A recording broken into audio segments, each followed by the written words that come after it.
진짜 돈 많이 들이고 싶어서 좀 고민 많이 하고 그렇게 준비했어요. 81년생. 그래서 실제로 보면은 제 나이보다는 적게 보시지만 저는 국민학교 나왔거든요. 네, 그래서 세월의 아픔도 있고 다 겪어보고 부동산이라는 도구를 통해서 정말 이게 필요한 사람한테는 이 정말 중요한 도구가 될 수 있겠다. 그래서 저는 그 영상에도 그렇지만 얼마 넣고 얼마 벌었다 그런 거보다는 이거를 도구로 해서 사람 자체가 단단해지는 그걸 좀 원해요. 제가 이번에 강의를 이제 최종 목표 3가지를 정했는데 현금 흐름을 통해서 현재보다 일단 나아지는 삶을 사는 게 첫 번째예요. 계속 이제 이어나가야겠죠. 그리고 은퇴 없는 주도적인 삶. 지금 성과를 어느 정도 내셨기 때문에 몸에 배어 있을 것 같긴 해요. 투자를 하다 보면 내가 성과를 내는 것보다 그거를 내가 힘들어하고 문제를 해결하고 이런 과정 속에서 정말 내가 단단해지잖아요. 그거 느끼시죠? 누군가한테 의존하지 않고 스스로 문제 해결 능력 키우는 거. 지금 어느 정도 돼 있을 거라는 생각은 해요. 주제가 조금 다른 거죠. 상가랑 아파트냐 경매나 공매냐 이 방식의 차이지만 언제든지 내가 찾아보고 해결할 수 있는 사람이 되는 거. 투자하고 하다 보면 내면 성장이 확실히 될 거라는 확신이 있어요. 주거랑은 확실히 좀 방식의 차이가 있고 해보시면 오히려 깔끔한 것도 많아요. 투자 성과는 자연스럽게 저는 따라온다고 생각하거든요. 크게 어렵지 않고 복잡할 것도 없고요. 성과를 냈고 경매도 알기 때문에 첫 타임부터 바로 실무 물건 찾고 이런 거 위주로 할 거예요. 완전 실무 위주로. 그리고 질문해 주시고 궁금한 거 있고 하면은 그거 위주로 하고 학원에서 배우면 권리 분석만 막 2달씩 배우잖아요. 저는 의미 없다고 보거든요. 의미 없는데 다수의 인원을 모아놓고 학원이라는 걸 하려고 하면은 초급, 중급, 고급, 낙찰반, 고급반 이렇게 반을 만들어서 해야 될 수밖에 없다고 생각해요. 강의하시는 분들도 물건이 많고 가르칠 게 많으니까 경매를 할 수밖에 없다고 생각하거든요. 근데 저는 공매로 성과를 냈고 이게 더 정말 적은 에너지로도 성과를 낼 수 있고 그렇게 생각하기 때문에 그렇게 하고 있습니다. 시작하시기 전에 궁금하신 거 있을까요? 메모 앱 쓰는 거 있으세요? 메모 앱. 그러면은 이번에 이제 저랑 배우면서 모든 거를 온라인에 기록하는 습관을 한번 들여봐요. 지금은 손으로 적잖아요. 노트북 따로 있으세요? 그 대표적인 메모 앱이 노션이랑 에버노트가 있어요. 저는 예전에 에버노트를 많이 쓰다가 요즘에는 노션으로 쓰거든요. 노션을 처음 쓰려고 하면 어렵잖아요. 그러면은 일단 한번 써보세요. 노션을 일단은 깔고요. 데스크탑 앱에 깔고 간단한 기능 쓰는 법 정도는 유튜브에 찾아보면 나오잖아요. 그렇게 해서 내가 이거를 화려하게 쓴다기보다 일단은 온라인에 때려 넣으면 언제든지 내가 꺼내볼 수 있잖아요. 휴대폰으로 꺼내볼 수 있고 사진도 넣으면 되고 그러면은 지금 무료 버전으로 쓰셔도 괜찮을 거거든요. 손으로 적으면 나중에 못 찾아보잖아요. 뭐 온라인에 기록해야지 그걸 데이터로 활용도 할 수 있고 하니까 자료 같은 경우에도 전부 다 그냥 뭐 엑셀, 한글 뭐 이렇게 쓰실 거잖아요. 그것도 전부 다 구글 드라이브에 온라인에서 하는 걸로 구글 드라이브에서 내가 작성하고 자동 저장해요. 그러면 휴대폰으로 급할 때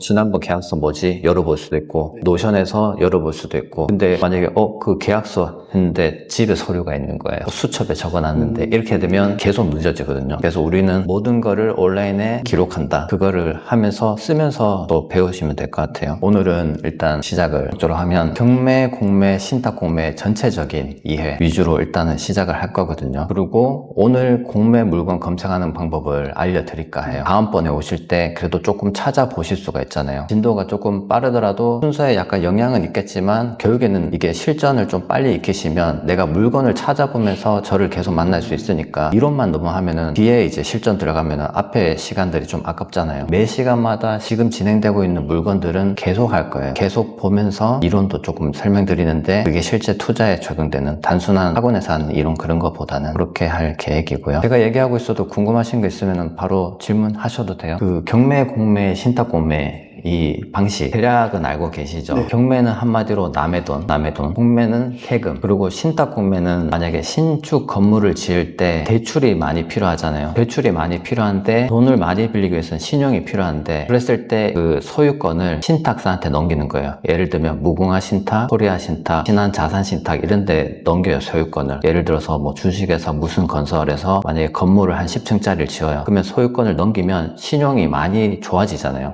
그러면 이제 은행에서 돈을 빌려주는 거예요. 등기부등본을 떼보면 소유자가 신탁회사로 되어 있어요. 그러면은 조금 더 나중에 설명드릴 건데 위탁자, 수탁자, 우선수익자 이 구조가 있거든요. 구조가 생긴 게 신탁계약이 되고 신탁계약으로 신탁대출을 해주는 거예요. 신탁대출이라는 것 자체가 신축을 할 때 돈을 많이 빌리기 위해서 신탁계약이라고 하는 게 이제 신탁공매인데 이걸 다가구 하시는 분들은 또 신탁대출 받는 경우도 있잖아요. 방빼기 할 때 보증금 안 하니까 그렇게 나오는 것도 신탁공매예요. 근데 다가구에서 그렇게 나오는 것보다 신탁 공매 구조 자체가 신축을 할 때 돈을 많이 빌리기 위해서 신탁사한테 소유권을 넘겨서 신용을 일으킨다, 그 구조예요. 여기까지 혹시 어려운 건 없으시죠? 내용 간단합니다. 어려울 거 없어요. 주관기관은 당연히 경매는 법원이고, 맞죠? 많이 가보셨죠? 공매는 캔코, 신탁 공매는 민간 신탁사예요. 그러면은 경매 공매는 잔금 내면 소유권이 자동으로 이전되죠. 경락이라고 하잖아요. 경락. 신탁 공매는 일반 매매예요. 일반 매매. 원래 공매는 온비드에서 보는 거고, 신탁 공매는 신탁사마다 홈페이지에서 원래 들어가서 보는 거예요. 그러면은 어떻게 보이냐면 그냥 글자로 돼 있어요. 텍스트로 하고 지도도 없어.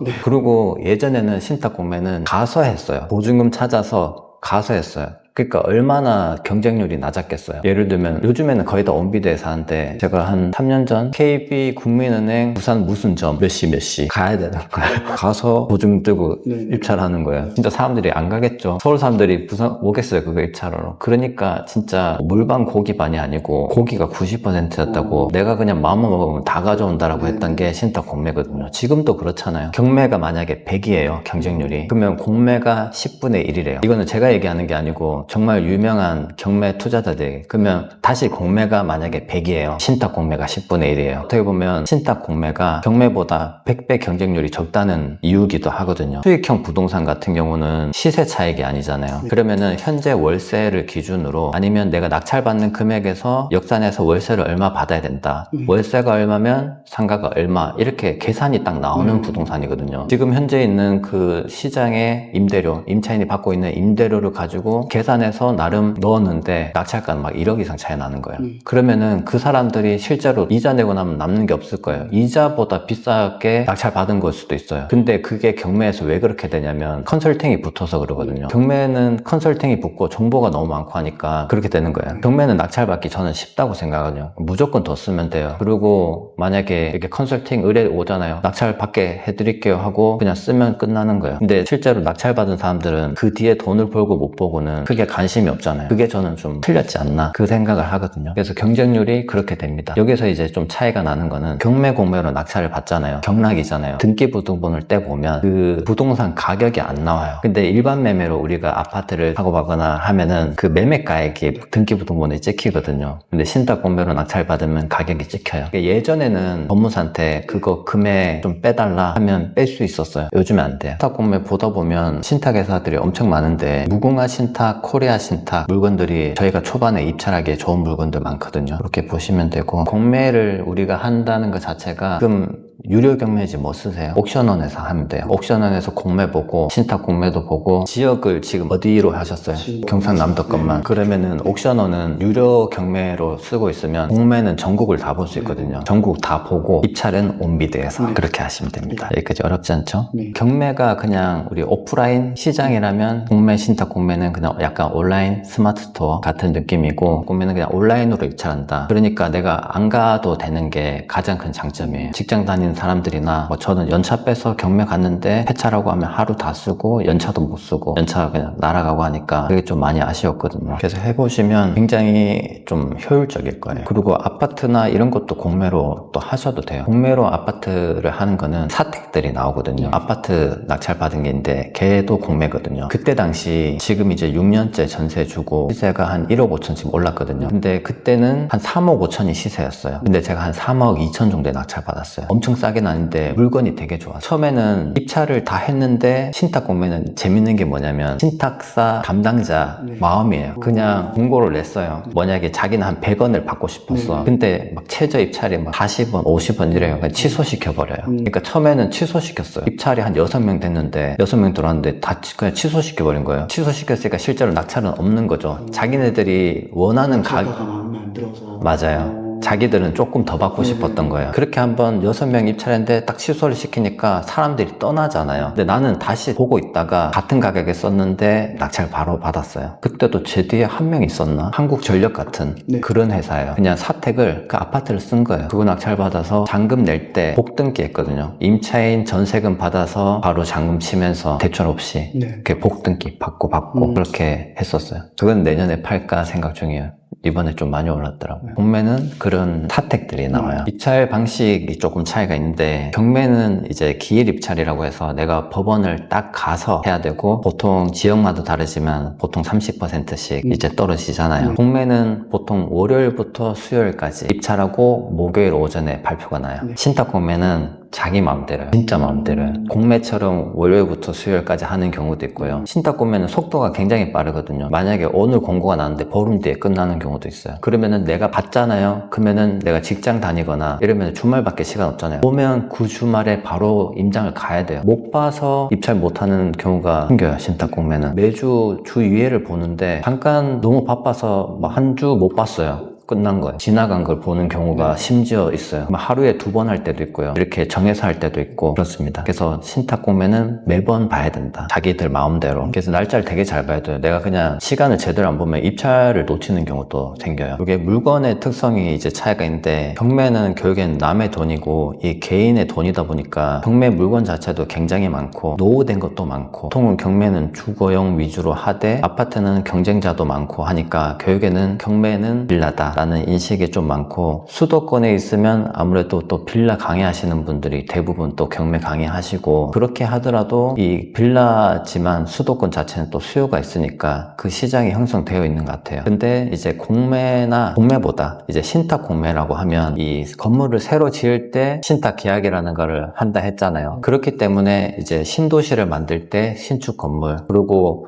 신축 오피스텔 그런 게 많아요. 그러니까 결국에는 신축 위주다. 그리고 수익형 부동산, 오피스텔, 상가 이런 게 신탁 공매에 좀 많아요. 신탁 공매도 아파트가 있긴 합니다. 근데 주로 이제 구조 자체가 그렇게 수익형 부동산에 일단 좀 많아요. 권리분석 같은 경우는 경매에는 인도 명령이 있잖아요. 공매는 인도 명령이 없어서 무조건 명도 소송을 해야 된다. 이게 사람들한테 굉장히 부담을 주는데 주거가 아닌 이제 상업시설 같은 경우는 명도랄 게 없어요. 왜 그럴까요? 맞아요. 정확하게 보셨네. 상가는 권리금이라는 게 있거든요. 바닥 권리금 여러 개 있지만 대부분 이 시설을 투자하잖아요. 그리고 상가 임대차 보호법 자체도 이제 10년 동안 영업을 할 수 있다 해주기 때문에 그게 투자 포인트가 되는 거예요. 저는 대부분 임차인 있는 물건을 낙찰을 받거든요. 그리고는 이제 재계약을 해서 소유권 이전하는 날 첫 월세를 다 받았어요. 이때까지. 공실이 너무 두렵다면 그렇게 하면 되고요. 상가가 괜찮으면 내가 이자 계산해서 한 6개월 안에는 충분히 맞출 수 있을 것 같다 해서 물건이 좋으면 또 그렇게 해도 되고요. 그러면 갔을 때 저는 뭐 인테리어나 이런 걸 보거든요.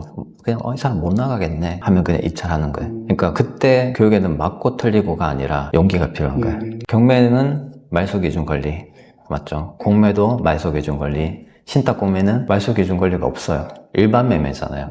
그러면은 나중에 메모하면서 조금 더 자세하게 설명드릴게요. 인도 명령이 없어요. 신탁 공매는. 보는 방법도 다르고 정보의 접근성이 결국에는 이제 경쟁률을 나눌 건데 경매가 아까 전에 얘기했듯이 100이면 공매는 10, 신탁 공매는 1 그렇게 얘기를 하고 이게 정보가 적기도 하고요. 신탁 공매는 불친절해요. 신탁사한테 전화해서 물어보잖아요. 그거 입찰자가 알아서 하셔야 됩니다 하고 안 알려줘요. 그러면 우리가 화가 나거든요. 화가 나는 게 아니라 오히려 좋다라고 생각해야 돼요. 관리사무소 임장 가서 막 물어봐요. 그거 알아서 하세요. 막 안 알려줘요. 그러면은 사람들이 초보자들 다 포기하거든요. 그러면은 더 좋다. 계속 반대로 생각해야 되거든요. 근데 정확하게 답을 주는 데가 있어요. 은행이에요. 우선 수익자. 신탁사가 공매도 진행하고 모든 업무를 보지만 거기에서 가장 대장은 우선 수익자라고 하는 은행이거든요. 그 은행에 전화를 해서 물어보면 임차인이 어떻다 이런 정확한 답을 줘요. 그것도 매번 달랐던 것 같아요. 근데 우리가 뭐 법무사를 선택할 수도 있지만 대부분 경락잔금 대출이라는 거 받으면 은행에 연관되어 있는 법무사를 써야 되잖아요. 비싸도. 어떤 경우는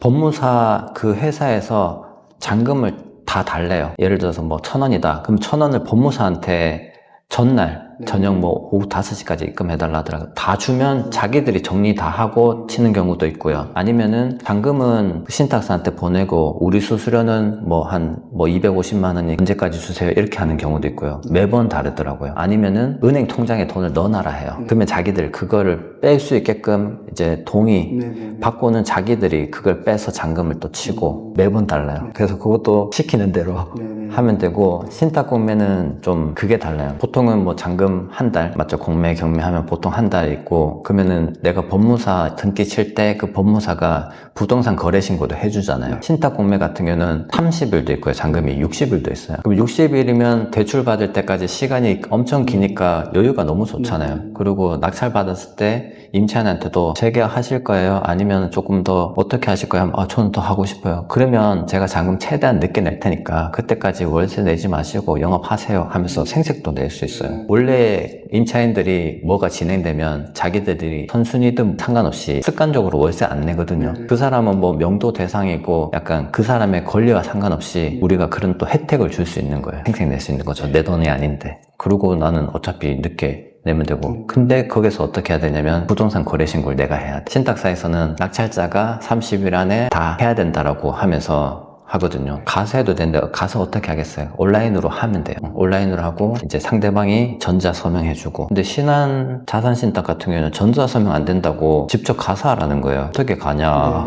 안 된다 이거 좀 어떻게 다시 해봐라. 당연히 이게 낙찰 받으면 전자로 하면 되지 하니까 해주더라고요. 이거 한번 설명드릴게요. 위탁자가 있고요. 수탁자, 우선 수익자 있어요. 이게 일단 신탁 공매의 큰 틀인데 위탁자가 원래 소유자예요. 원래 소유자. 주식회사, 무슨 건설. 대출을 이 사람이 신용이 꼭 부족하다기보다 대출을 많이 받기 위해 수탁자한테 소유권을 넘겨요. 그럼 수탁자는 신탁사, 신탁회사인 거예요. 여기까지 이해되셨죠? 소유자가 이제 신탁사가 됐으니까 믿을만 하죠. 우선 수익자가 돈을 빌려주는 거예요. 돈. 우선 수익자는 은행이에요. 이게 신탁 계약이에요. 이 신탁 계약이 어디에 나와 있냐? 신탁 원부에 나와 있어요. 신탁 원부는 예전에는 무조건 갔어야 돼요. 등기소나 이렇게 갔어야 되는데 지금은 인터넷 등기소에서 발급이 돼요. 일반적으로 떼듯이 하면 되고 뗄 때 주소 놓고 할 때 영구 보존 목록이라는 걸 딱 체크만 하면 되거든요. 그것도 나중에 알려드릴게요. 좀 좋아지고 있는 거죠. 근데 우리가 투자할 때 계속 뭔가 편해지고 수월해지고 정보가 많아지고 하는 거는 우리한테 좋은 건 아니에요. 불친절하고 하기 싫은데 이렇게 해야지 우리한테 좋은 거거든요. 더 설명을 드릴게요. 임차인 이야기를 할게요. 임차인. 말소 기준을 우리가 보는 이유 자체가 결국에는 앞에 있는 임차인의 보증금을 내가 인수하냐 안 하냐 그것 때문에 권리 분석이라는 걸 하는 거잖아요. 공매, 경매 똑같아요. 말소 기준 권리가 있기 때문에. 그러면 신탁 공매는 이거를 임차인이 결국에는 동의 받았냐 권리가 있냐 어떻게 보냐면 동의를 받았는지인데 임차인이라는 단어 자체가 결국엔 소유자랑 계약을 해야 임차인이거든요. 이 신탁 부동산의 소유자는 누구예요? 신탁회사요. 맞죠? 등기부등본에도 신탁회사로 되어 있죠. 소유자가 신탁회사잖아요. 임차인이 신탁사랑 계약을 해야 돼요. 근데 보통은 직접 만나서 계약하는 경우는 거의 드물기 때문에 동의서를 받거든요. 위탁자가 동의해달라 하면은 우선 수익자한테 얘기하고 그렇게 한 걸 가지고 동의서를 내어줘요. 동의받은 임차인. 말 그대로 이제 선순위 임차인 개념이 되는 거예요. 그런데 이 신탁 부동산의 이제 특징이 뭐냐면 신축 건물이에요. 그러면 분양 사무실이 보통 들어가 있잖아요. 그 안에 위탁자, 원래 소유자들이 상주하고 있는 경우가 되게 많아요. 그러면 계약할 때 거기 있는 사람이 내가 주인이다 하고 하면 보통 그 사람들하고 계약하는 게 90%예요. 그리고 중개사들도 이 동네는 다 그냥 이렇게 해요 라고 하는 순간 이 사람은 무단 임차인, 명도 대상이 되는 거예요. 신탁 공매 물건을 볼 때 공고문을 보잖아요. 그러면 동의 받은 임차인이면은 보증금 얼마에 월세 얼마 동의 받았다라고 나와요. 그러면은 또 이것도 재밌는 게 동의를 받았다고 인수냐 동의를 안 받으면 당연히 나랑 상관없는 거예요. 명도 대상이고 알아서 하면 되는데 동의를 받았다고 보증금을 또 다 가지고 있는 건 아니더라고요. 그러면은 이 임차인이 동의를 받았냐 안 받았냐를 우리가 약간 가늠할 수 있는 거는 뭐냐면 소유권 이전일을 보는 거예요. 등기부등본을 뗐을 때 신탁사한테 소유권을 넘긴 날짜가 딱 있잖아요. 예를 들어서 오늘이다. 근데 임차인이 그 전부터 있었어요. 임차인이 있는 상태에서 조금 운영을 하다가 소유권을 이제 신탁 계약을 하는 경우도 있거든요. 그러면은 은행이랑 신탁사에서 임차인이 있는 걸 알고 신탁 계약이라는 게 이루어졌잖아요. 그러면은 동의를 받은 게 되고 알고 있죠. 이렇게 되면 어떤 문제가 생기냐면 동의는 받았지만 보증금을 은행이나 신탁사에서 가지고 있지 않아요. 낙찰을 받을 때 알아서 하라고 해요. 인수가 될 수도 있는 거예요. 소유권 이전이 보니까 임차인이 뒤에 들어왔어요. 그러면은 우리는 동의 안 받았겠네를 우선적으로 생각해도 돼요. 왜 그러냐면 이 동의를 받게 되면 이 보증금을 임차인한테 받잖아요. 그러면은 맡겨야 되거든요. 신탁사라는 은행에 보증금을 맡겨놔야 돼요. 아니면 그쪽 통장으로 받거나. 내가 이 신탁 계약이라는 걸 하기 자체가 내가 돈을 많이 받기 위해서 했는데 보증금 만약에 한 5천만 원 받았는 거 내면 내가 보증금을 못 받으니까 큰 의미가 없잖아요. 그러니까 보통은 그냥 하는 거예요. 중개사고 이해되시죠? 뒤에 들어왔으면은 얘 사람 동의 안 받았겠구나 라고 우리가 생각할 수 있는데 동의 받는 경우도 또 있어요. 그러면 동의 받았다 그러면은 우리가 나중에 물어보면 잔금은 우리가 그 보증금 빼고 드리면 돼요? 아니면 뭐 어떻게 하면 돼요? 보증금 저희가 나중에 낙찰 받고 나면 저희가 임차인 돌려드릴 겁니다. 그러면 동의를 받았으면 그 계약 조건을 우리가 또 이어가야 되잖아요. 만약 그 사람이 만약에 1000에 100이다. 계약 기간 동안 우리가 그대로 이어받는 그런 개념으로 하는데 보증금은 인수냐 아니냐는 매번 물어봐야 되는 거예요. 신탁 공매는 그냥 내가 알고 있는 지식을 이렇게 만들어 놓고 매번 껴 맞춰서 확인을 해야 돼요. 또 다른 게 뭐냐면 경매랑 공매는 그 부가세라는 게 없잖아요. 신탁 공매는 일반 매매이기 때문에 부가세가 있어요. 건물분에 대해서. 수익형 부동산은 원래 그게 있고요. 아파트 같은 경우는 84제곱 넘으면은 있고 부가세라는 게 결국에는 그 부가 가치를 만들었다라는 의미인 거잖아요. 근데 경매 공매는 이게 부가 가치를 만든 게 아니기 때문에 없는데 신탁 공매는 일반이기 때문에 내가 물건을 볼 때 부가세 포함인 것도 있고 별도인 것도 있어요. 만약에 내가 똑같이 3억 낙찰을 받아요. 근데 부가세 포함이에요. 낙찰가의 7%니까 대략 한 2천만 원. 2달 뒤에 환급 받는 거예요. 제일 좋은 건 잔금 60일에 부가세 포함 이렇게 돼 있으면 실제로 대출은 3억으로 나오는데 나는 벌써 2천만 원 받았잖아요. 2억 8천에 낙찰 받는 그런 효과가 있는 거예요. 물건을 이제 계속 우리가 계속 오늘부터 볼 거니까 상황마다 이제 분석을 하면 된다. 그래서 생각은 신탁 공매는 내가 아는 지식이 다가 아니고 매번 다르니까 꼼꼼하게 하나하나 다 체크해야 된다 라고 생각하시면 돼요. 여기까지 이해됐을까요? 혹시 궁금한 거 있으세요? 그리고 우리 경매 공매를 만약에 옥션원에서 보면 등기부등본이 들어가 있잖아요. 경매는 정보가 많고 설명까지 다 해주고 근데 신탁 공매는 등기부등본도 내가 떼야 돼요. 투자 난이도는 뭐 해보면은 실제로 어렵진 않은데 이게 워낙 낯서니까 사람들이 이제 경매 위주로 하고 이제 신탁 공매는 어렵다. 부동산이 저는 인문학이라고 생각하거든요. 사람 심리에 따라서 반응하기 때문에 용도도 어렵다. 이것 때문에 사람들이 좀 많이 필요하는 거. 경매 하시는 분들도 강사들조차도 나는 공매는 안 한다라고 얘기하는 분도 계세요. 투자할 때 위험하다고 생각하는 것 자체가 결국에는 그 명도 때문이라고 생각하고 그리고 상가 같은 경우는 또 유독 공시를 사람들이 두려워하잖아요. 그래서 이 진입장벽이 생길 수밖에 없지만 그럼에도 불구하고 사람들이 이 상가를 포기를 못 하거든요. 왜냐면 현금 흐름 나도 나중엔 월세 받는 이게 결국엔 사람들의 꿈이잖아요. 그렇기 때문에 이거를 내가 필요하는 순간이 됐을 때 꼼꼼하게 알아보고 용기를 내볼 필요가 있는 거죠. 근데 수익형 부동산을 바로 하시는 분도 계신데 저는 그래도 순서가 있다라고 생각을 하거든요. 그게 일단은 제일 쉬운 경매, 공매, 신탁 공매. 그러니까 공매, 신탁 공매 넘어간다기보다 공매, 신탁 공매를 그냥 같이 보는 거죠. 통으로. 그게 신탁 공매일 수도 있고 공매일 수도 있고 경매는 너무 쉽기 때문에 근데 또 공매를 한다고 해서 경매를 포기하는 게 아니고 그냥 같이 보는데 낙찰 받는 게 그냥 공매일 뿐이더라고요. 결국에 입찰해서 이 하는 나의 이 심리적 마음이 힘든 거지 이 이론으로만 봤을 때는 실제로 경매는 어렵진 않잖아요. 그리고 사람들이 또 강의할 때 약간 진입장벽을 만드는 것도 있는 것 같아요. 팀 모아가지고 시세조사 엄청 열심히 시키는 거죠. 발표시키고 큰 의미는 없을 수 있거든요. 우리는 이제 시간이 중요한데 그렇게 좀 의미 없는 학습은 안 할 겁니다. 별로 안 중요하다고 생각해요. 근데 저는 다 해봤어요. 부동산 몇 군데 찾아가라, 음료수 들고 찾아가라, 다 찾아가보고 시세조사도 막 엑셀 정리해서 발표하고 파워포인트 만들고 했는데 나는 정말 이 입찰하는 이 끝에 이 용기가 필요한 건데 이 앞에서 하면서 공부하면서 사람들이 스스로 하고 있다라고 에너지만 채우는데 입찰 못하는 사람 되게 많거든요. 근데 입찰을 해야지 낙찰을 받잖아요. 근데 입찰 자체를 안 하기 때문에 그거를 좀 하기 위해서는 내가 정말 필요하다. 나의 간절함과 그 용기가 좀 필요한 것 같아요. 여기까지 혹시 궁금하신 거 있을까요? 부산을 예로 들면 부산의 동네 그 아파트가 아마 아이파크인가 재개발이었나요? 아파트가 엄청 단지가 크잖아요. 단지 내 상가가 나왔는데 공매였어요. 근데 단지 내 상가는요 조금 가격이 비싸진 않아요. 비싸지가 않아요. 저는 그거를 볼 때 1층이 평당 10만 원은 돼야 된다고 생각하거든요. 1층이 평균 10만 원 되어야 해야 된다라고 생각하는 게 좀 복합적인데, 그 상권 자체에 평당 1층에 10만 원이 돼 있으면 내가 상부층을 낙찰받아도 수익이 안정적일 수 있고, 그리고 평당 10만 원이 되어야지 그 주위에 사시는 분들이 소비력이 있다라고 생각해요. 상가인데 1층인데 월세가 70만 원 막 이래요. 그러면은 실제로 그런 데는 학원도 없을 거고요. 그러면은 그 1층에 어떤 게 들어오냐면 프랜차이즈가 아니라요, 뭐 이상한 거 들어와요. 전면 도로변인데 무인 카페 들어왔고 뭐 인형 뽑기 있거나 그냥 월세 안 나오는구나 라는 걸 우리 직관적으로 알 수 있고요. 신도시가 이루어져요. 예를 들면 뭐 세종, 김포, 그 다음에 그런 신도시가 이루어지면 상가도 짓잖아요. 상가가 너무 많잖아요. 대부분 신도시가 약간 그런 형태이긴 한데 그거보다 또 좋은 데가 있거든요. 그 명지도 상가가 너무 안 좋고 안 좋지만 그 안에서도 공실 없는 건물이 있어요.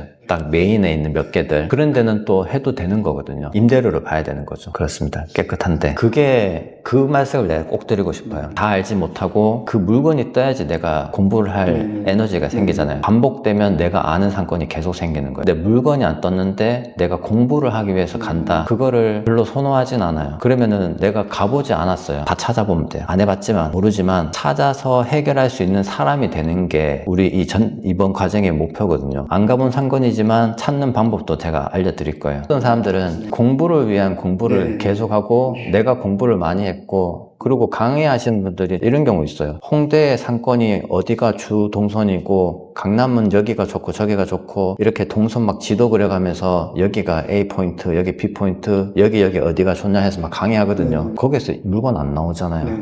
거기서 공매로 낙찰 받을 일이 없잖아요. 우리가 일반 매매로 막 몇십억씩 하는 게 아닌데 어디가 좋은지 알 필요가 있을까? 라는 생각을 하는 거거든요. 알면 좋지만 그래서 저도 좀 비슷한 것 같아요. 이거 좀 나중에 보여드렸는데 미리 보여드릴게요. 궁금해 하시니까. 예를 들어서 사직 초등학교? 예전에는 진짜 하나하나 들어가서 다 찾았어요.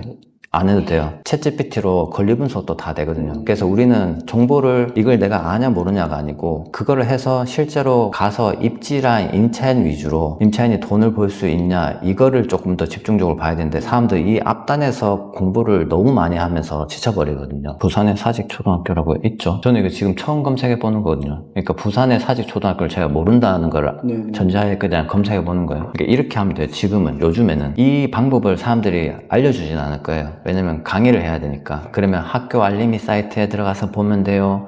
상권정보 시스템에 들어가서 보면 돼요. 저는 그렇게 봐왔어요. 마이푸차에서 보면 돼요. 저도 그렇게 다 했어요. 근데 이제는 이렇게 하면 돼요. 사람들이 왜 이거를 모를 수밖에 없냐면 이 AI를 쓴다는 것 자체가 교육에는 이제 저도 유튜브를 하니까 계속 컨텐츠를 발행해야 되잖아요. 그러니까 이거를 쓰게 됐지, 일반인들이 AI가 아무리 빠르게 발전하고 해도 쓸 일이 잘 없거든요. 챗GPT한테 그냥 내 사진 바꾸는 이 정도만 쓰지 이렇게 나오잖아요. 지금 저는 이거 클로드라는 걸 쓰고 있는데 챗GPT도 써보고 제미나이도 다 써봤는데 지금은 클로드가 제일 똑똑하더라고요. 근데 뭘 써도 상관없어요. 제미나이 무료를 써도 어차피 구글에 있는 데이터잖아요. 저희가 학교 알림이 들어가고 부산교육청 다 들어가서 알려줘요. 이렇게 다 알려주거든요. 배우 세대. 우리 강의할 때 지도에다가 배우 세대 막 이렇게 강사들이 숫자 표기해 놓으면 되게 열심히 한 것 같고 막 그렇잖아요. 그렇게 안 해도 된다는 거거든요. 부산에서 이 사직동 상권이 어떤지, 비교군이 어디 있는지, 여기에 내가 투자를 한다면 어떤 포인트를 봐야 되는지, 이 주위에 학원가는 어떤지 물어보면 지도에 다 표시해 주면서 이 표로 딱 그려줘요. 그러면은 그걸 100% 신뢰할 수 있냐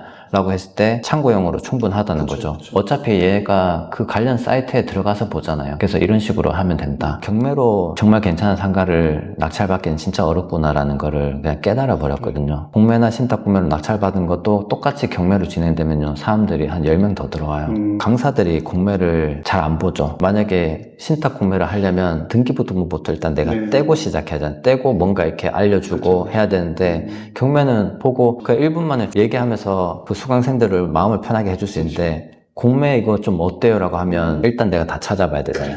그러니까 강의가 없을 수밖에 없는 거예요. 그래서 더 이렇게 한 분 한 분씩 했을 때 더 확실한 가치를 줄 수 있다라고 생각한 것도 있어요. 어쨌든 저한테 뭔가 작성하시고 오실 때 그 용기가 필요하셨을 거거든요. 근데 그 시도하는 것 자체가 사람들이 너무 어렵고 금액도 큰 금액인데 이 사람이 뭐 유튜브로 보긴 했지만 정말 잘해줄지 안 할지도 잘 모르는 거고, 거기서부터 투자의 시작이라 생각해야 돼요. 제가 오늘 보여드릴 물건 몇 개 담아놨는데 그거를 가지고 등기부등본을 캡처를 어떻게 하냐? 네네. 사이트를 주로 뭘 쓰세요? 그 브라우저 크롬을 쓰세요? 네. 그러면 메인으로 쓸 때는 얘를 써보세요. 웨일이라고 하는 건데 네이버에서 만든 거거든요. 네이버 웨일, 크롬 이렇게 두 개 쓰시면 돼요. 네, 그러면 네이버 웨일에서 얘를 가지고 제가 Alt 3 누르면요 이렇게 캡처됐어요. 오? Alt 3. 그러니까 얘가 웨일에 있는 기능이에요. 그러니까 저장되는 거잖아요. 그냥 엔터 누르면 저장됐어요. 저장은 이제 설정을 하시면 되거든요. 와, 진짜 처음 알았습니다. 그래서 이런 것도 좀 많이 알려드릴게요. 툴이나 이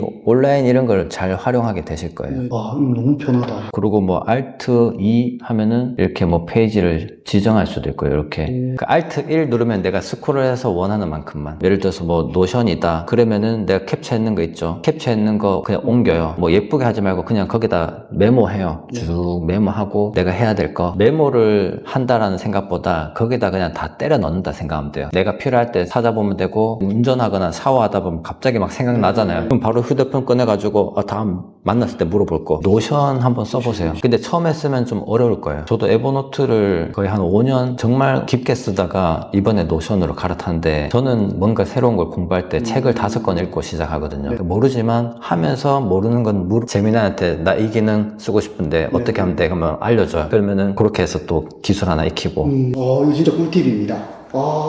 얘는 등기부등본이 없네요. 숫자가 4개잖아요. 숫자 4개는 신탁이라는 거예요. 그러니까 신탁이라기보다 압류가 아닌 거예요. 숫자가 중간에 5개잖아요. 네. 그러면 얘는 압류 공매예요. 압류. 경매랑 똑같은 거예요. 5개가 아니다? 그러면 압류 공매가 아니다. 근데 압류 공매가 아니면 뭐냐? 그러면 신탁 공매일 수도 있고요. 기타 일반 자산이라고 해서 나라에서 파는 뭐 파출소 이런 거 있죠. 그리고 뭐 은행에서 자기네들 파는 거. 그런 게 이제 4개거든요. 재밌습니다. 재밌어요. 네. 좀 무섭죠? 그러니까. 근데 그 무서운데 네. 무섭고 문득문득 갑자기 이거 만약 잘못되면은 한 번에 날아갈 수 있겠다 이런 두려움이 갑자기 생길 때 있잖아요. 근데 그게 실제로 일어나지 않을 일인데 문득 갑자기 내가 불안할 때가 있거든요. 결국엔 나의 심리를 컨트롤하는 게 되게 중요하기 때문에 운동을 또 열심히 하는 거예요. 낙찰받으면 좋을 것 같지만 더 그쵸. 불안하고 네, 두려움이 있죠. 두려움이 있잖아요. 네. 근데 내가 원하는 게 있으면 그 두려움도 이겨내야 되고, 40 넘어서 이제 부동산 투자해야겠다 하기 전에 대출 한 번도 안 받아봤어요. 그때 이제 부동산 공부하면서 마이너스 통장이라는 거 처음 받아봤거든요. 근데 지금 대출이 이제 또 20억 넘게 있으니까 네, 그러니까. 한 30억 가까이 돼요. 계속 공부를 하고 투자를 하고 하면서 이 돈 자체보다 이제 저는 시간을 사는 게 되게 중요하다 생각하거든요. 그러면은 예를 들어서 뭐 택시 타면 10,000원인데 지하철 타면 1,000원이에요. 근데 한 40분 차이 나요. 그러면은 10,000원을 쓰지만 그 40분으로 내가 집에 가서 쉬면 더 가치 있다. 단순 편하다 안 편하다 이런 것보다. 근데 시간적으로 여유가 있어요. 그러면 가면서 뭐 유튜브도 좀 들어야겠다면 지하철 탈 때도 있고, 그런 식으로 하고 저한테 지금 이렇게 시간 내주는 것도 시간을 사시는 거예요. 나의 정보를 사는 것보다 님의 시간을 사는 거예요. 저한테 강의 안 듣고 하셨어도 결국엔 잘 하셨을 거예요. 근데 그게 시간이 1년이 걸릴 수도 있고 뭐 6개월이 걸릴 수도 있는데, 저랑 이 압축해서 6주 동안 엄청 많은 시간을 아낄 거예요. 그래서 저한테 뭐 잘 배웠다, 도움됐다 이런 거는 뭐 당연하게끔 제가 할 거고요. 근데 시간을 정말 많이 아꼈다라는 거를 이제 느끼게 되실 거죠. 했죠. 주택 수가 다 차서 상가하는 거예요. 아파트, 오피스텔 분양받은 것까지 하면 4개거든요. 주택에 대한 규제가 계속 있는데, 네, 계속 늘릴 수가 없는 거고. 그쵸. 그리고 제가 낙찰 받았을 때는 그 아파트가 되게 좋거든요. 그래도 수용구 정도 느낌돼요. 사람들이 누구나 선호하는, 학군도 좋고 상권도 되게 탄탄하고요. 아파트 단지의 코너에 메가 커피가 있는데 항상 사람들 바글바글한.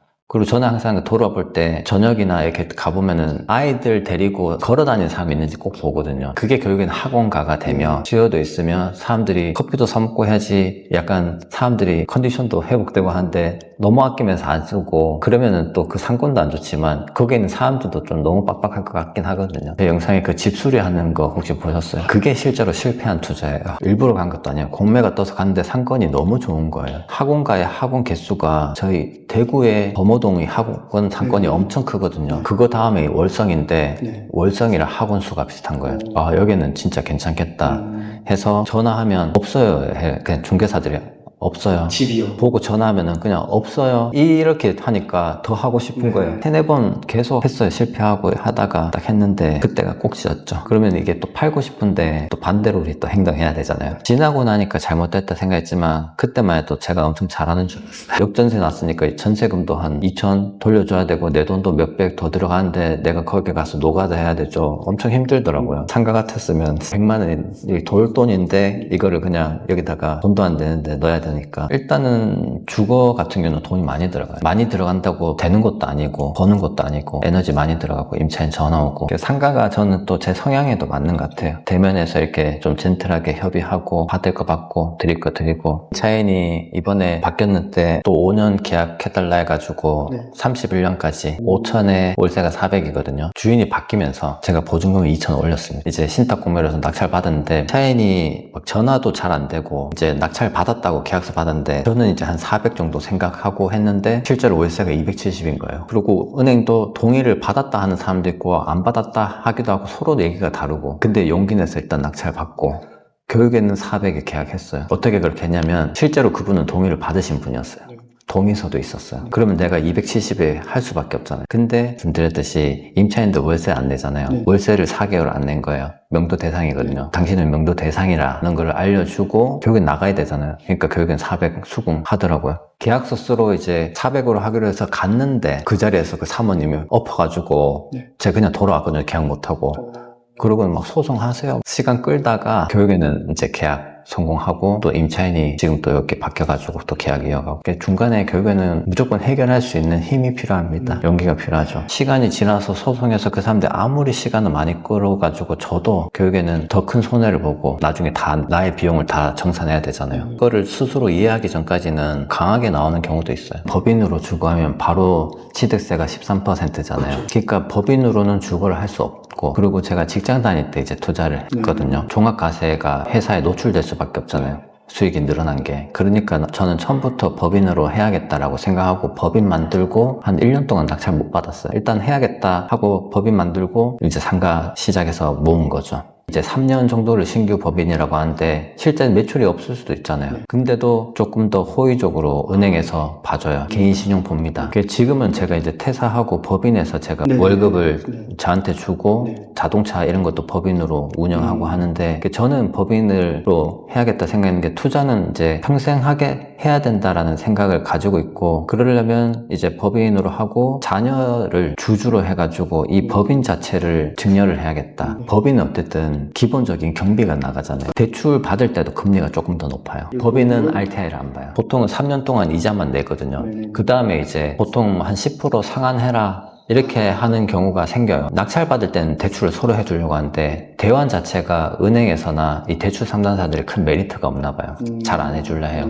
그런데 해주는 데가 또 분명히 있어요. 그래서 대출은 노력이라고 하는 게 작년에 제가 그렇게 해서 상가 2개를 꺼가지고 기업은행 가서 했거든요. 체크리스트 만들어가지고 은행 전화 다 돌리는 거예요. 그러면 국민이나 뭐 신한 이런 데 있잖아요. 무조건 오라 하거든요. 멀어서 못 간다 하면은 그게 끝인 거예요. 근데 기업은행 같은 경우에는 좀 알아봐 주기도 하고 이금융 있잖아요. 새마을, 신협 이런 데도 전화 다 돌리고 그렇게 해서 대환할 때는 그런 노력을 또 해야 될 수도 있어요. 이런 얘기는 안 하잖아요. 사람들이 낙찰 받으면은 그냥 성공한 것처럼 낙찰 받은 이유가 진짜예요. 제 의견 너무 낮은 금액의 물건들 있잖아요. 그러면은 내가 싸게 샀다고 좋다 수익이 난다 할 수 있지만 결국엔 거기에 사시는 분들이 우리가 얘기할 때 대화나 이런 거에 있어서 조금 힘드신 분들이 많잖아요. 결국엔 내가 사람의 급을 나눌 수는 없지만 생활이 힘드신 분들을 상대로 대화하는 것 자체가 힘든 거예요. 난이도가 상이죠. 돈은 적게 들어 내 에너지가 많이 써야 되는데 내가 그런 많은 에너지를 쓴다고 해서 큰 돈을 버냐 그런 게 아니기 때문에 저는 상가 입찰할 때도 월세 100만 원 밑으로는 잘 안 봐요. 왜냐면은 거기에 들어오시는 분들이 결국에는 그 에너지를 많이 써야 되는 분이기 때문에. 근데 깨끗한 신축 상가에 임차인이 아파트도 그냥 자의에 살아. 신랑도 그냥 대기업 다녀요. 근데 자기가 학원 해요. 그냥 대화 자체가 굉장히 수월해요. 그런 식으로 수월하게 해서도 수익을 내고 안정적으로 할 수 있는데 나 스스로 너무 높일 필요가 없는 거죠. 만약에 제가 다시 한다면 저도 나중에 아파트 정리하고 나면은 내가 살 수 있는 최고 좋은 아파트 개수 줄이고 그렇게 해서 2채는 있어야 되겠더라고요. 그래야지 내 사는 집 외에도 자산 증식 효과가 있으니까 가능하다면 2개, 3개도 그냥 아파트, 왜냐면 환급성이 좋으니까 그게 주거형의 매력이잖아요. 이게 불로소득이라고 하지만 불로소득은 아닌데 상가 같은 경우는 진짜 그런 학원 임차인들 같은 경우 낙찰받으면 진짜 신경 쓸 게 없어요. 이제 임차인 바뀌었다 했잖아요. 우편으로 그냥 등기 주고받고 끝나거든요. 만나지도 않았어요. 그냥 신분증하고 보내시면 계약서 만들어서 보내주고 확인하시고 오케이 알겠대요. 끝난 거예요. 어제 첫 월세 들어왔어요. 그래서 이것도 똑같은 거예요. 상가냐 주거형이냐 뭐 빌라나 이런 것도 있지만 그 안에서 실제로 돈을 쓰는 결국에는 소비자, 임차인 이런 개념으로 봤을 때 돈을 쓸 수 있는 사람들이 나와 관련이 있어야지 나한테 도움이 되는데 장사하는 사이트들 있잖아요. 아프니까 사장이다 이런 데서는 그런 댓글도 있더라고요. 500만 원 없다고 막 하는데 보증금 없이 해줘야 되나요? 하지 마라 하거든요. 이렇게 강하게 얘기하더라고요. 보증금 500만 원 없는 사람들이 그냥 월세 20만 30만 들어와서 만약에 원 1층 이런 데서 뭐 음식 장사해요. 제대로 된 장사 하겠어요? 어렵죠. 그래서 제대로 된 업종이 들어올 수 있는 제대로 된 상가로 제대로 하는 게 좋지만 이거를 성과 위주로 한다면 뭐라도 낙찰받는 게 나을 수는 있겠지만 그렇게 하는 게 의미는 없지 않을까? 법적으로는 예전에는 이제 9%였는데 지금은 매년 5%를 올릴 수 있어요. 보통 계약기간 내가 3년이다, 5년이다 하면은 그동안에는 월세는 안 올린다라고 생각을 하잖아요. 그게 관례긴 한데 그렇게 했어도 1년 만약에 물가가 오른다 그러면 1년에 5%씩 올릴 수 있거든요. 물론 뭐 협의는 해야겠지만 근데 초반에 내가 낙찰받으면서 조금 싸게 줬다 2년 지났을 때는 원래대로 받읍시다 뭐 이렇게 협의하고 하는 경우는 오를 수 있는데 매번 올리지는 못한 것 같아요. 저는 개인으로 좀 해봤으면 싶어요. 제가 법인으로 이제 되돌릴 순 없지만 개인으로 했으면 어땠을까라는 생각을 들 때도 있어요. 법인은 너무 무거워요. 뭔가 해야 되는 게 많아. 기본적인 고정 비용도 있고요. 근데 저는 이거를 법인으로 해보고 싶었어요. 경험을 해보고 싶고 이걸로 나중에 내가 계속 수익이 나면은 자식들한테 이렇게 좀 증여도 할 수 있고 그런 목적으로 했어요. 어차피 차도 쓰고 뭐 경비도 해야 되니까. 근데 초반에는 개인으로 해보는 게 좋을 것 같아요. 한 2개 정도는 다 해보시는 게 좋을 것 같아요. 90만 원. 돈이 얼마가 들어갔어요? 그냥 만약에 그 정도 돈이면 그냥 딱 상가로 했다 그러면은 월세가 월세는 뭐 비슷하거나 조금 더 나왔겠네요. 수익률 자체는 빌라도 좋은 것 같아요. 근데 에너지가 그쵸. 그런 의미에서 차이는 있는 것 같은데 그래서 저는 그 소액 투자라는 단어도 별로 안 좋아하거든요. 소액 투자라는 것 자체가 강사들이 만든 키워드 같아요. 소액 뭐 1,000만 원으로 할 수 있습니다 해야지 강의를 들으니까. 근데 1,000만 원 투자해서 크게 의미가 없는 것 같아요. 그게 없죠. 그 수익형은 DSR이나 LTV 이런 게 없잖아요. 그래서 상가는 이제 투자에 끝이 없다고 하죠. LTV, DSR을 수익형 부동산은 보지 않고 RTI를 보는데 임차인이 있는 상가를 낙찰받았어요. 그러면은 어차피 거기서도 보증금을 빼더라고요. 그러면은 내가 싸게 낙찰받았다 그러면 90%에서 보증금 빼고 대출을 해줘요. 그러면 그게 뭐 85% 될 때도 있고 1금융은 무조건 80%예요. 진짜 싸게 받아도 80%까지만 해주더라고요. 신협이나 이런 2금융 같은 경우는 90%도 해주고 거기다가 내가 보증금 딱 받으면 실제로 내 투자비는 적죠. 그리고 제가 한 3,000만 원 정도 들어가면 한 50에서 70만 원 정도 수익이 난다라고 했는 거는 세금까지 다 포함이에요. 근데 또 보기 좋게 내 돈 적게 들어갔다는 거 보여주기 위해서 세금 빼고 그렇게 하면은 진짜 몇백만 원 안 들어가는 거죠. 세금 빼고 또 얘기하시는 분도 많잖아요. 낙찰 받으면 그 해당 호실은 무조건 임대사업자를 내야 돼요. 그리고 부가세 주고받고 낙찰 받고 나서도 해당 호실은 임대사업자로 내야 되고 그러면은 사업자가 되게 많아지잖아요. 그러면 어떻게 하냐면 저는 이제 여기가 본점이에요. 이 사업자가 하나가 딱 있어요. 계속 낙찰을 받잖아요. 그러면은 이 사업자 번호 하나로 하는데 뒤에 종사업자라고 해서 이 밑에 다 달아 넣을 수가 있어요. 그러면 종사업자 1, 2, 3, 4, 5 하는데 하나로 관리하는 거예요. 안 그러면은 이렇게 흩어져서 여러 개가 되게 좀 관리하기도 힘들고 그래서 하나 만들고 종사업장으로 다 넣으면 돼요. 지금 만약에 개인으로 하겠다 하면은 실제로 대출 받을 때는 부동산 관련된 사업자를 은행에서 싫어해요. 해줄 수 있지만 공식적으로 눈치 보인다 이거예요. 그래서 어떤 사업자를 만드냐면 정보통신업을 만드는 거예요. 정보통신업, 소프트웨어 개발업. 그게 결국에는 뭐 홈페이지 뭐 이렇게 해서 제조업이거든요. 그러면 소프트웨어 개발업을 하나 만들어 놓으시는 거예요. 왜냐면 내가 나중에 대출 받으려고 할 때도 바로 어제 만들었으면 또 약간 눈치 보인다 이거예요. 그러니까 3개월은 숙성시켜야 돼요. 내가 투자를 하겠다 하면 일단은 그 만드는데 온라인으로 금방 하잖아요. 하나 그냥 만들어요. 이름도 그냥 하나 정해서 만들어요. 숙성시켜놔요. 그리고 굳이 폐기할 필요도 없어요. 저도 갖고 있거든요. 집 주소로 된 거 쓰지도 않아요. 음. 매년 매 분기마다 무실적 신고하는데도 갖고 있어요. 그걸 언제 썼냐면 전세 보증금 돌려줘야 되는데 집담보로 해서 이제 가계대출 하려고 하는데도 안 해주는 거예요. 그래서 사업자 대출로 해가지고 처리했어요. 가끔씩 그렇게 쓰일 때가 있거든요. 돈 드는 거 아니니까. 그 대출은 신용 아니면 담보거든요. 네. 근데 내 집이 있고 담보로 하려고 하는데도 법적인 제재 때문에 못 해줄 때 사업자 대출을 쓰는 거예요.